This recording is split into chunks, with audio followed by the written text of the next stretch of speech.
நீங்களாம் எப்படி இருக்கீங்க? இது கடையில் இந்த கடலை எல்லாம் வறுப்பாங்கள்ல, அந்த கடையில் வாங்கின பேக்கெட்டு நெல் பொரி தான் அது. இதில் பாருங்கள், நெல் நிறையா இருக்குது. இதெல்லாம் போய் தொண்டையில் குத்திக்கும். அதனால் முதல்ல இதை கட் பண்ணிட்டு இந்த நெல்லெல்லாம் ரிமூவ் பண்ணிவிட்டு அதுக்கப்புறமா தான் நம்ம செய்ய ஆரம்பிக்கணும்.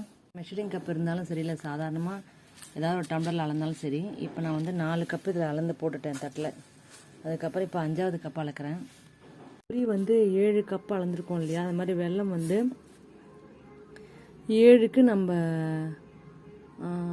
ஒரு 2 இல்லை 2க்கு மேலே கொஞ்சம் போட்டால் சரியாக இருக்கும்னு நினைக்கிறேன். இப்போ 7க்கு இது 1 ஏற்கனவே அளந்து வச்சுருக்கேன். இப்போ 2வது இதுக்கு மேலே கொஞ்சோண்டு போட்டுப்போமா? இது மாதிரி கொஞ்சம் போட்டுக்கலாம், கொஞ்சம் சேர்த்துக்கலாம். பாத்திரத்தில் எந்த கப்பால் நம்ம அளந்தோமோ வெல்லமும் பொரியும் அதே கப்பால் நான் வந்து 2 கப்பு எடுத்துக்கிட்டேன் தண்ணி. ஏலக்காயோ இல்லை சுக்கு பொடியோ, என்கிட்ட ஏலக்காய் இந்த மாதிரி தட்டிட்டு நான் போடுறேன். சுக்கு பவுடர் இருந்ததுன்னா நீங்கள் போட்டுக்கோங்க. சுக்கு நான் வாங்கி வந்தது பேக்கெட் இருந்தது, அதை கொஞ்சமாக நான் பொடி பண்ணி கல்லில் தட்டி போட்டுக்கிட்டேன். உங்களுக்கு வேணும்னா நீங்கள் இந்த மாதிரி வாசனைக்காக போட்டுக்கலாம். கனமான பாத்திரம் உங்களுக்கு தெரிஞ்சிருக்கும். நான் சாஸ்பேனில் வச்சுருக்கேன். இது மாதிரி ஏதாவது ஒரு பாத்திரத்தை நீங்கள் வச்சுக்கோங்க. நான் வந்து இது வந்து அந்த பதம் வரத்துக்காக நான் வெயிட் பண்ணுறேன். இந்த தண்ணி கொஞ்சம் எடுத்து வச்சுக்கோங்க. அதில் இதை ஊற்றி பார்க்கலாம்.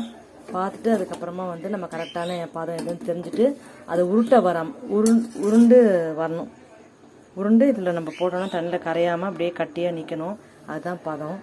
அது வர வரைக்கும் நம்ம வெயிட் பண்ணலாம். அது வந்ததுக்கப்புறமாவே இந்த பாகு வந்து எடுத்து அந்த பொரியில் கொட்டி சூட்டோடு பிடிக்கணும். ஓரளவுக்கு கை பொறுக்கிற சூடு வந்தவுடனே பிடிக்கிறான். ட்ரை பண்ணலாம். உருட்டுற பதம் வந்துருச்சு. உருட்டி போட்டுட்டு நானும் போட்டு பார்த்தேன். பாருங்கள், எடுத்துடலாம் நினைக்கிறேன். இப்போது ஒரு பெரிய பாத்திரமாக இருந்தால் அதில் போட்டுக்கோங்க. போட்டுட்டு கொஞ்சம் கொஞ்சமாக இந்த பாகை வந்து கொஞ்சம் கொஞ்சமாக அதில் எடுத்து விட்டுக்கிட்டேன். அரிசி மாவு கோதுமை மாவு பக்கத்தில் வச்சுக்கோங்க. வச்சுக்கிட்டு தேங்காய் பல் கொஞ்சம் சீவி போட்டுக்கோங்க. நான் சீவில் இந்த மாதிரி கொஞ்சம் லெஃப்ட் கையை நல்லா அப்படி அமுக்கிக்கோங்க. அமுக்கிக்கிட்டு இந்த மாதிரி பிடிச்சிக்கோங்க. ஒரு பால் சின்னதாக ஒரு பால் பெருசாக வருது. அங்கே பாருங்கள், பிடிச்சி வச்சது ஏற்கனவே இருக்குது. இது வந்து நெல் பொரின்னு நினைக்கிறேன். அவல் பொரியா? இது மாதிரி இந்த மாதிரி பிடிக்கணும். நெல் பொரி இப்படி தான் வந்திருக்கு. பால்ஸ் அவல் பொரி பால்ஸ் இப்படி தான் வந்திருக்கு. நீங்களும் வீட்டில் செஞ்சு பாருங்க.